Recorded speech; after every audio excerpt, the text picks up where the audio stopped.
Good morning friends. आज आपण ordinary differential इक्वेशनच्या लेक्चर नंबर 48 वर आहोत. लास्ट लेक्चरमध्ये आपण 1/f(d) चा square into sine ax or cos ax which is equal to 1/f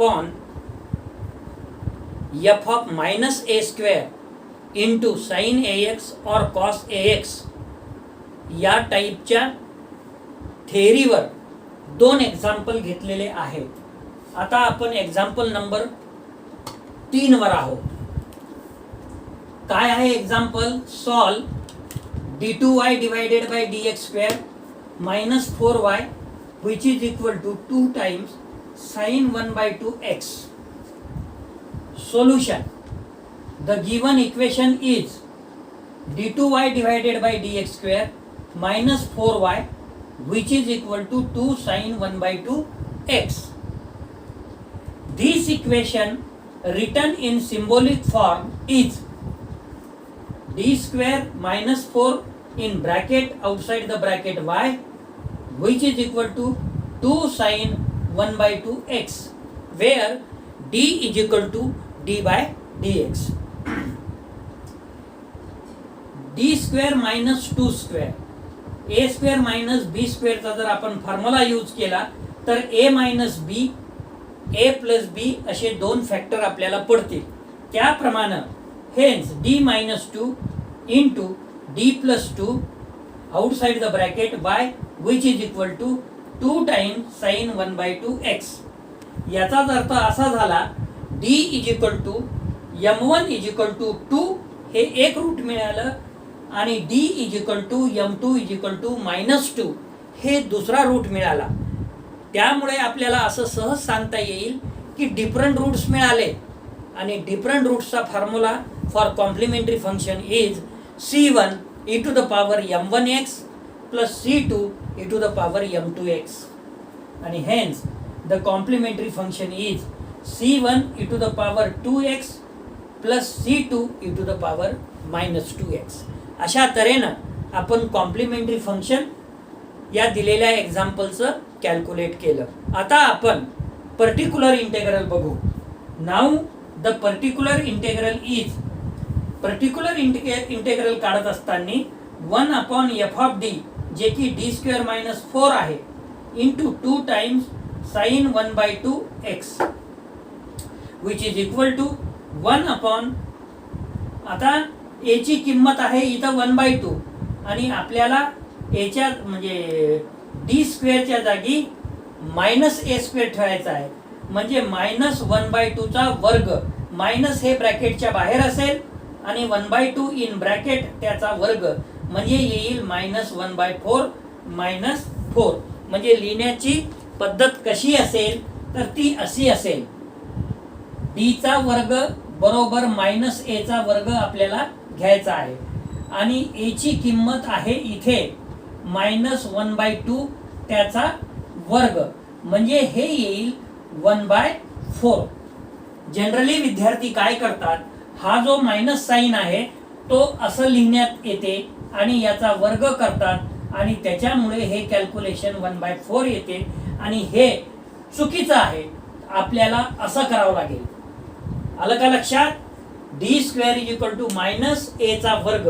a ची किंमत जी असेल मायनस ब्रॅकेटच्या बाहेर 1/2 चा वर्ग which is equal to -1/4. This is correct. whereas some students write down -1/2 in bracket and its square and its calculation is 1/4. This is wrong. मग which is equal to 1/-1/4 -4 into 2 times sine 1/2x. आता हे denominator जर calculate केलं -1 -16 म्हणजे -17 divided by 4. हा 4 cross multiplication जर न्यूमरेटरला गेला तर काय येईल? 4 इंटू 2 म्हणजे 8 आणि डिनॉमिनेटरला -17 ज्याला आपण असं लिहू शकतो -8/17 साइन 1/2x. आणि hence the the complete solution is y is equal to complementary function plus particular integral. पण कॉम्प्लिमेंटरी फंक्शन काय आहे, which is equal to c1 e to the power 2x plus c2 e to the power minus 2x आणि particular integral काय आहे, -8/17 sin x/2.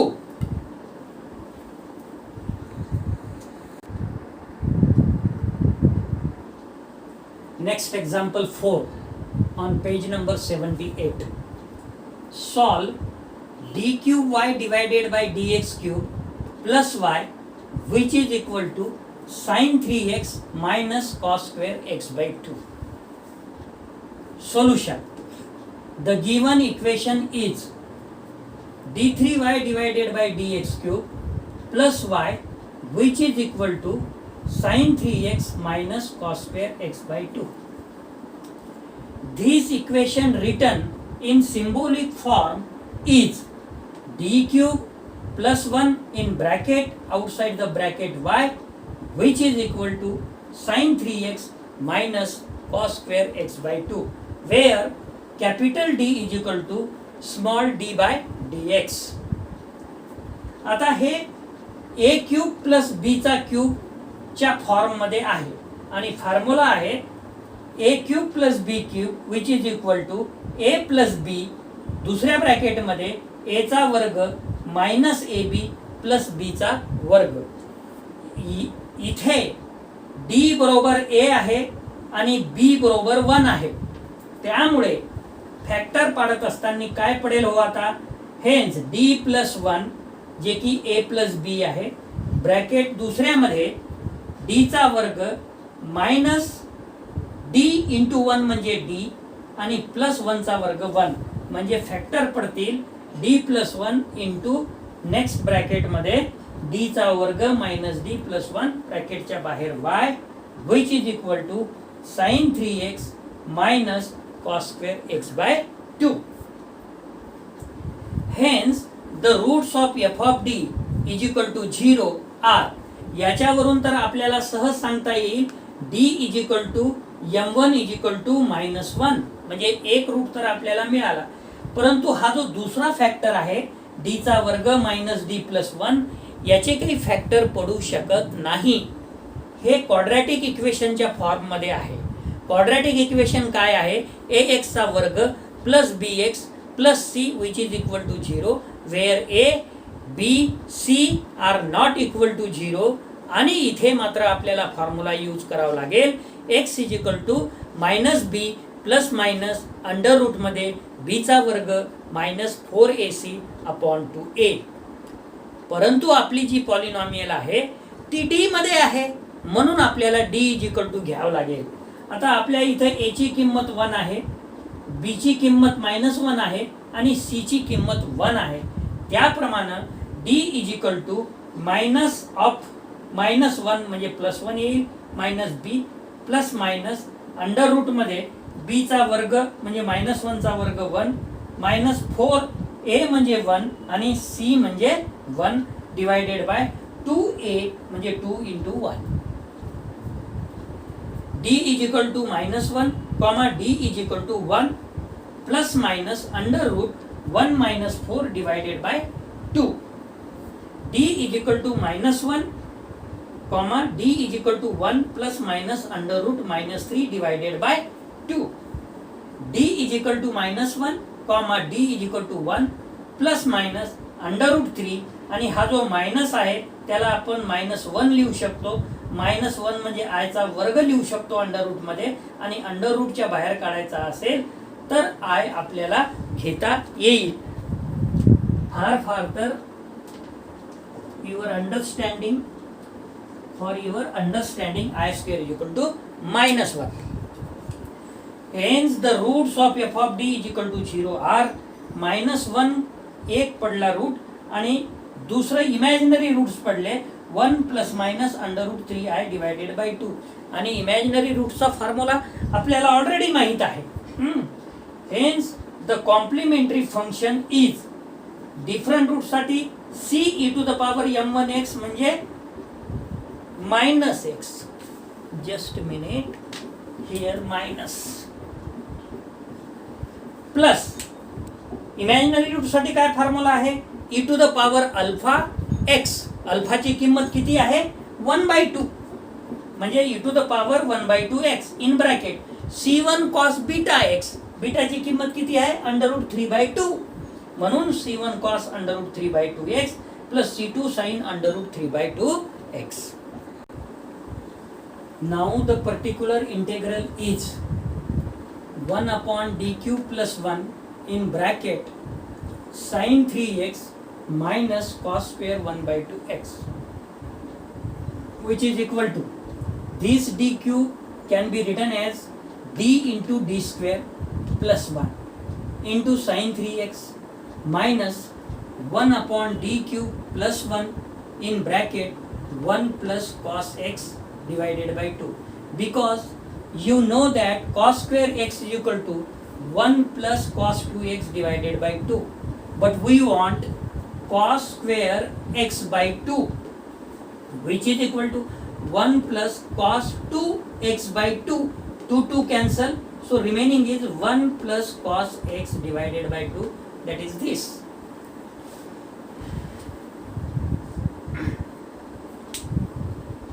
Which is equal to 1 upon d into d square plus 1 sin 3x minus this polynomial d cube plus 1 goes to numerator, so write down in bracket 1 plus d cube and its power minus 1 into 1 plus cos x divided by 2, which is equal to 1 upon d into d square plus 1 sin 3x minus in bracket 1 plus d cube ब्रॅकेटचा raise to power minus 1 into 1/2 minus 1/2 into 1 upon D into D square plus 1 cos x,